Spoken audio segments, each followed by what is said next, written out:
impressive thing to do, and it did pay off in some areas of that round. In the short term, but in the long term wasn't the same. And now we have Ukraine coming up against France. Some fantastic kicks to start it off. Smashing into each other.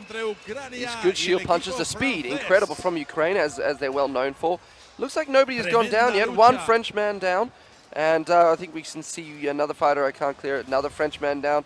And well, you got some loose Ukrainians running around there. The numbers are now on Ukraine's side. Yeah. You can see the French getting down. They've been very, very efficient, this Ukraine team, in the 21 versus 21. However, they do have some losses of their own. Unfortunately, the numbers are now on the Ukrainian team's side for France. But they've got to get those French men off the side of the list, otherwise they will use up a lot of energy trying to get them down. The Ukrainians are taking a running punch into some areas, but it seems like it has been called as the numbers are in the Ukraine's favour. Now there is first round to Ukraine. However, at the start of that was extremely aggressive. Great aggression shown from the French team.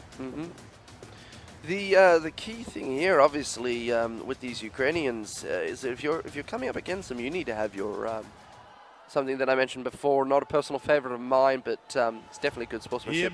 Engaging now, a few kicks starting off. These pole arms coming in heavy. Pole arms coming straight through. They've figured out what the French are trying to do, and they've just charged them. They have completely taken their energy out. French territory there. However, there are a few Ukrainians down as well. It might be a little bit even, but now they're getting picked apart. The solo fighting skills are going to come through.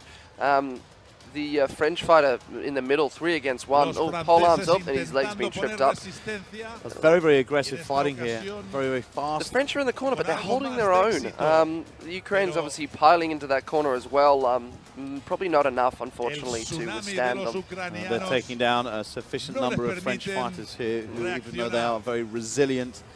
The French are holding that corner well. Maybe one has fallen, so that unfortunately leaving them to a disadvantage. This is now business as usual for Ukraine. Indeed, as you can see them drop. I'm thinking the Ukrainian feet are just so much stronger that they seem to be lighter on their feet than the French. Quite a bit, yeah. And the French, unfortunately, rolling ankles, losing legs, meaning that they lost way too many members in that bout. Over already, and of course 2 rounds to the Ukrainians. No surprise in my mind, obviously the Ukrainians being top fighters from last year. Yeah, that's right. Very good final against Russia. In fact, the first round they